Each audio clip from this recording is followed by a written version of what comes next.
Most people think liver cancer is rare, but here's the shocking truth. You could already be carrying the seeds of it without even knowing. The liver isn't just another organ, it's the body's command center for detox, metabolism, and survival. Yet, it's also the most common landing site for cancer cells traveling through your blood. And that's what makes liver cancer so deadly. It's not always born in the liver. It often arrives there silently from somewhere else, striking when you least expect it. Imagine this.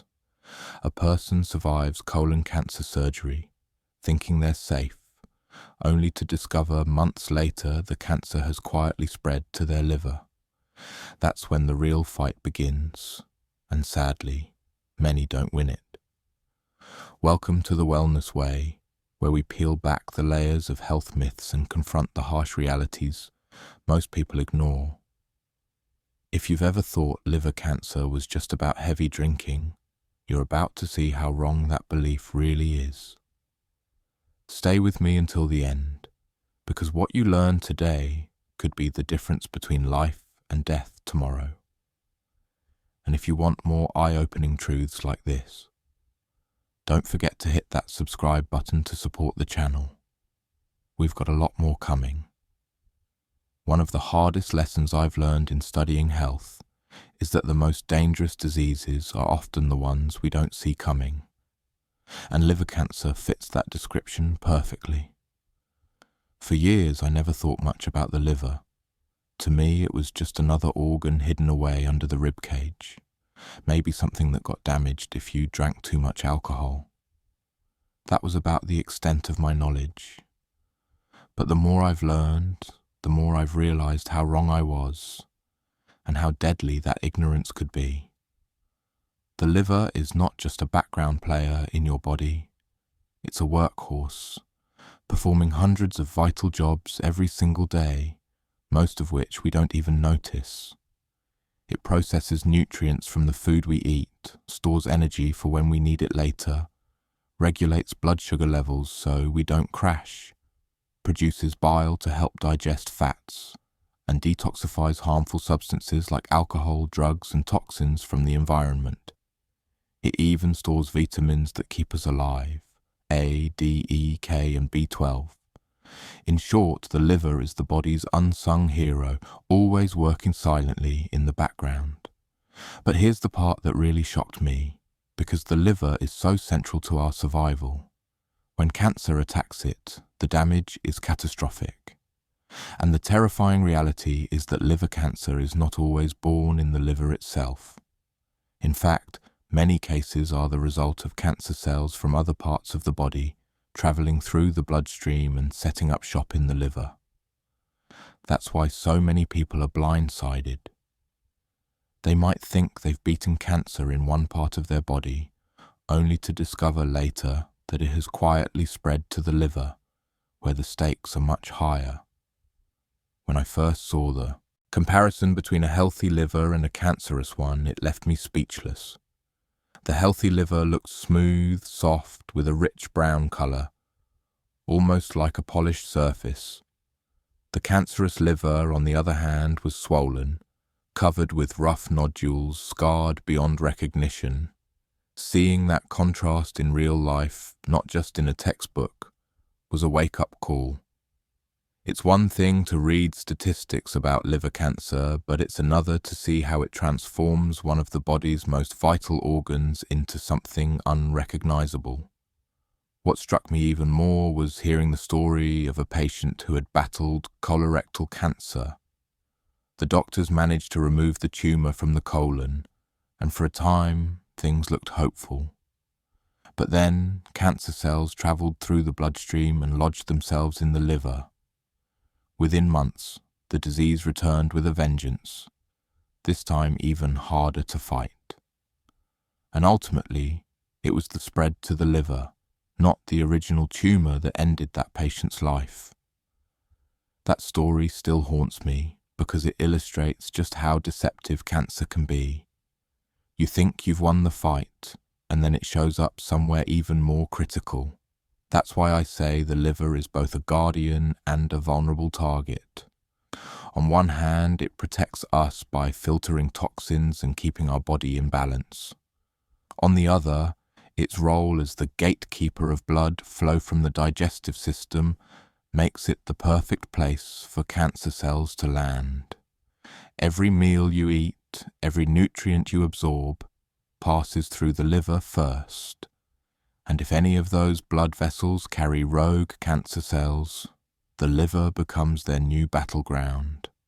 It's almost like a cruel twist of fate. The very thing that makes the liver essential also makes it vulnerable. Reflecting on this, I realized how much I had underestimated my own risks. I used to think liver cancer was something that only heavy drinkers got. But that's a dangerous misconception. Yes, alcohol abuse can damage the liver and increase the risk, but it's far from the only factor. Viruses like hepatitis B and C can cause long-term damage that eventually leads to cancer. Conditions like obesity, diabetes, and even fatty liver disease, which is becoming more common in younger people, also set the stage for liver cancer. In other words, this is not just a problem for one group of people. It's a risk that could touch almost anyone, depending on their lifestyle and health. For me, this was a sobering realization. I used to dismiss routine checkups, thinking they were unnecessary if I felt fine. But liver cancer often doesn't show symptoms until it's too late. By the time people feel something is wrong, pain, fatigue, jaundice, the disease may already be advanced. That's why early detection is so critical, and why I've started taking screening tests and preventive steps far more seriously. Another thing that made me rethink my habits was learning how resilient yet fragile the liver really is. On one hand, it's the only organ that can regenerate itself. If you surgically remove part of the liver, it can grow back. That's almost miraculous when you think about it. But this ability has limits. If the liver is already scarred from years of damage, whether from alcohol, hepatitis, or fatty liver disease, its capacity to regenerate is severely compromised. That's when the odds of surviving liver cancer plummet. All of this has forced me to confront an uncomfortable truth. Liver cancer is not some distant threat. It's a disease that could strike closer to home than any of us would like to admit. The liver may be hidden inside the body, but the choices we make every day, what we eat, how much we drink, whether we get vaccinated against hepatitis, whether we stay active or let ourselves slide into obesity, these choices all impact the health of our liver, and in turn they affect our chances of ever having to face liver cancer. I'll be honest, watching stories and seeing real images of cancerous livers was unsettling. But at the same time, it gave me a sense of urgency I didn't have before. It's easy to ignore something you can't see or feel. It's harder to ignore it once you've seen the reality up close. That's why I believe sharing this knowledge matters, because too many people are walking around with risks they don't even know about, thinking liver cancer is something that happens to someone else, somewhere else. If there's one takeaway I want to leave you with from this part of the story, it's this. Don't underestimate the liver, and don't underestimate the risks. This organ may be silent, but its importance is enormous, and liver cancer, whether primary or secondary, can turn silence into tragedy very quickly. For me, the lesson has been clear. Appreciate your liver, protect it, and never assume you're safe just because you feel fine. Because sometimes the most dangerous battles are the ones happening quietly, long before you notice a single symptom. When I first started digging deeper into liver cancer, one question kept circling in my head. Why does this disease seem so unforgiving? Why is it that so many people are caught off guard?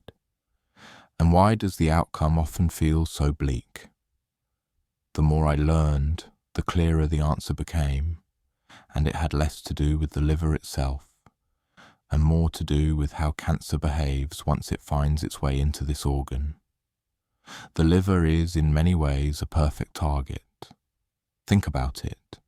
Nearly everything you eat or drink passes through the liver after being absorbed in your digestive system. That means the liver is constantly flooded with blood, nutrients, and unfortunately, anything harmful as well. For cancer cells traveling through the bloodstream, the liver becomes a prime destination. It's like a busy airport hub where countless flights are landing every day. If even one of those flights carries cancer cells, the liver is one of the first places they can settle. And that's what makes secondary liver cancer that spreads from another part of the body, so much more common than primary liver cancer. When I first heard this, I was surprised. I had assumed liver cancer was usually caused by something that started inside the liver, like cirrhosis or hepatitis. But the reality is that cancers from the colon, pancreas, breast, and lungs often end up in the liver. Statistically, about a quarter to half of colorectal cancer patients develop liver metastases if untreated. That number floored me. It flipped my entire perspective. The liver isn't just vulnerable to its own problems, it's the battlefield for countless other cancers as well. This realization introduced me to the cruel paradox of cancer. Sometimes the tumor you think you've beaten isn't the one that kills you. I heard a story about a patient who had colorectal cancer successfully removed. For a while, life seemed normal again, but microscopic cancer cells had already slipped into the bloodstream and found their way to the liver. By the time doctors discovered this, the cancer had grown aggressively, and the fight was much harder to win. That story made me rethink everything I thought I knew about surviving cancer. Because survival doesn't just depend on removing the original tumor, it depends on whether it spreads, and where. What makes this even harder to accept is how unpredictable it can be. Doctors have statistics, patterns, and probabilities, but no perfect crystal ball. Some breast cancers spread to the brain, others to the lungs. Colorectal cancer has a tendency to spread to the liver, but not always. The uncertainty means patients live under a shadow of what if, even after successful treatment of the primary cancer. And more often than not, when the disease turns fatal, it's because of where it spread, not where it began. But let's step back for a moment. Why does cancer spread to the liver so often? The answer lies in anatomy. The digestive tract drains into the hepatic portal vein, which flows directly into the liver. So if cancer cells are shed from tumors in the colon or stomach, they are literally carried straight into the liver's blood supply. It's almost inevitable that the liver gets first pick of these rogue cells.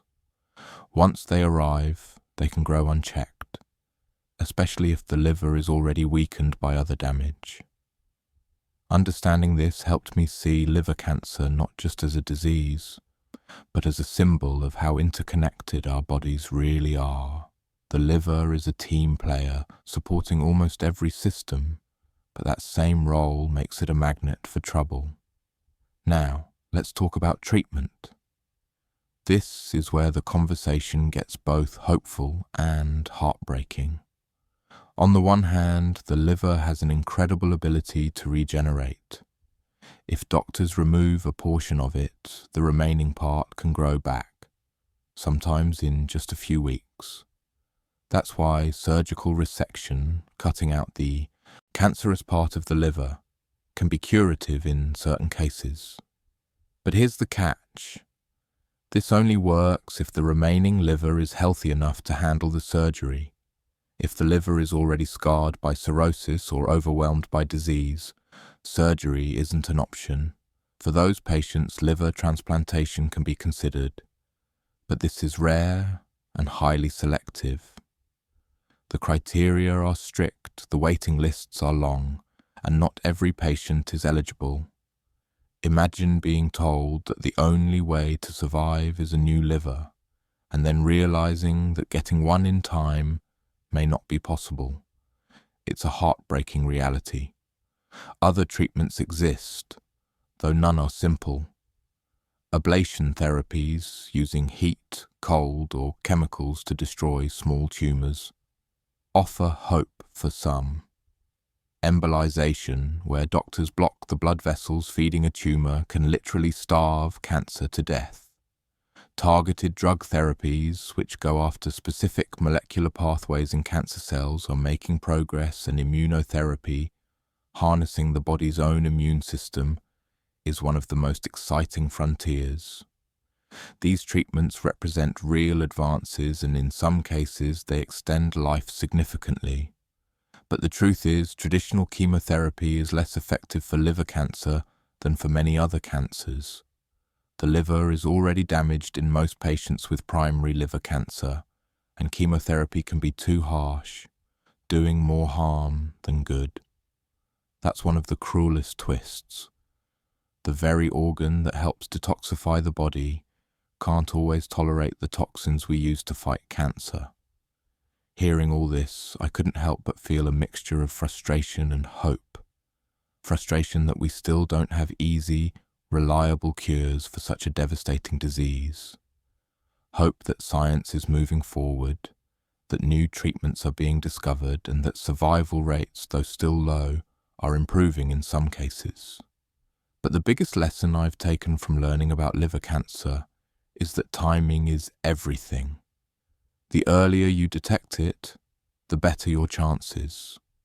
Once cancer spreads beyond the liver, survival rates drop dramatically, from around 35% if caught early, to as low as 3% if it's found after spreading to distant organs. Those numbers are sobering, but they also reinforce a simple truth. We can't afford to wait until we feel sick to take our health seriously. This entire journey into understanding liver cancer has made me rethink how I view risk.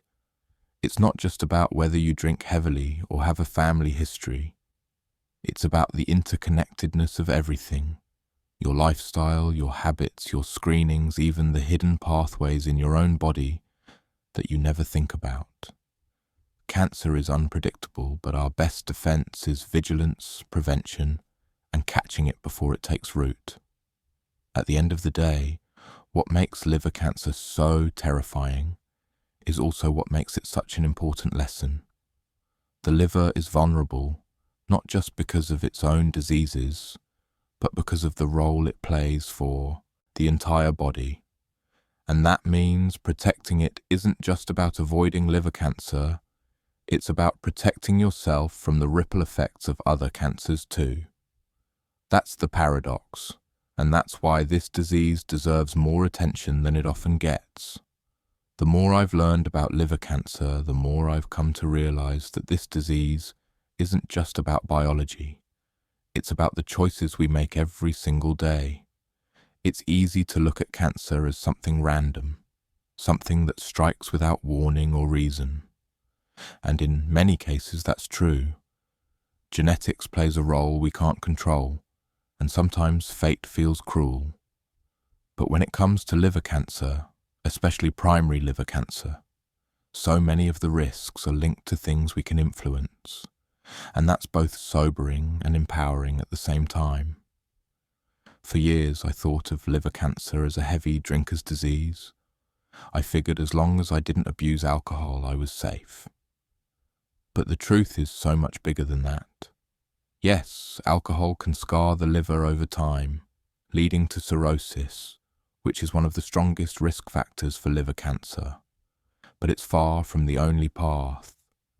Hepatitis B and C infections can silently inflame the liver for years before turning into something deadly. Non-alcoholic fatty liver disease, tied to obesity and diabetes, is now one of the fastest growing causes of liver problems worldwide. These conditions don't care if you've never touched a drop of alcohol. They can still put you at risk. This realization hit me personally. I looked around at the lifestyle so many of us live. Fast food, sitting at a desk all day, too much sugar, too little exercise. And I saw the hidden dangers. I've known friends who were never heavy drinkers, but were diagnosed with fatty liver disease in their 30s. That used to sound like a condition for older people, but it's not. It's happening right now, and it's setting the stage for liver cancer in ways most people don't realize. And then there's hepatitis. The fact that something as simple as a virus can cause decades of damage to the liver is frightening. But here's the hopeful part. There's a vaccine for hepatitis B, and treatments for hepatitis C have improved drastically. That means prevention is within our reach if we take it seriously.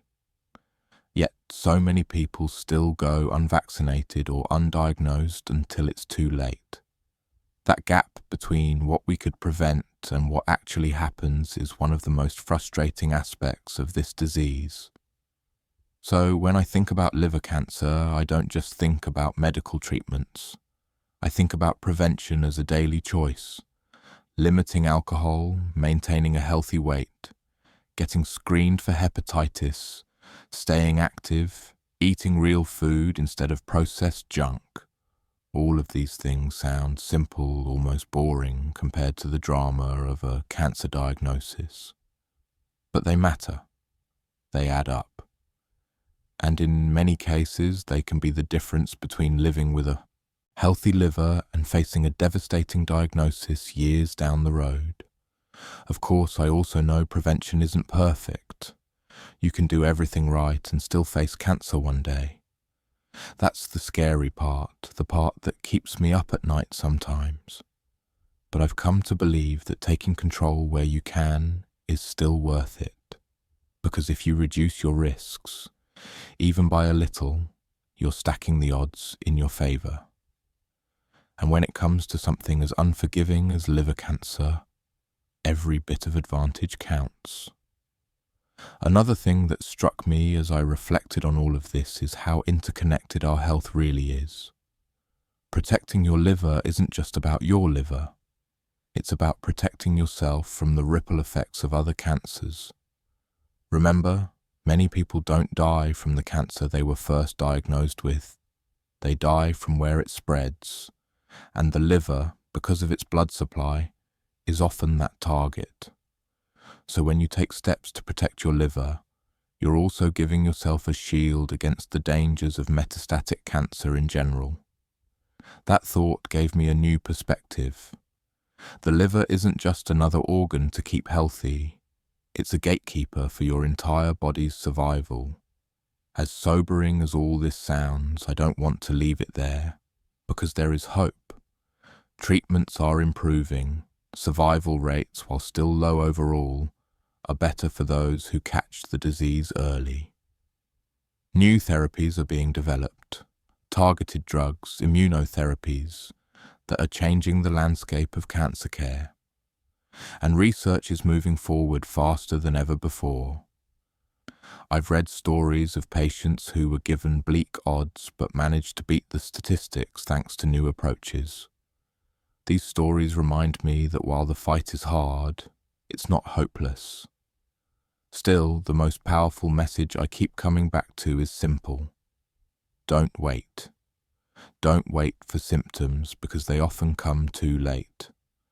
Don't wait to take care of your liver because once the damage is done, it's hard to undo.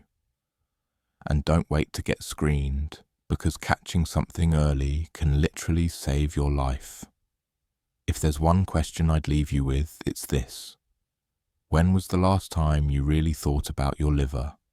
Not just in passing, not just as that organ somewhere in my abdomen, but as the guardian it truly is. For me, the answer used to be never.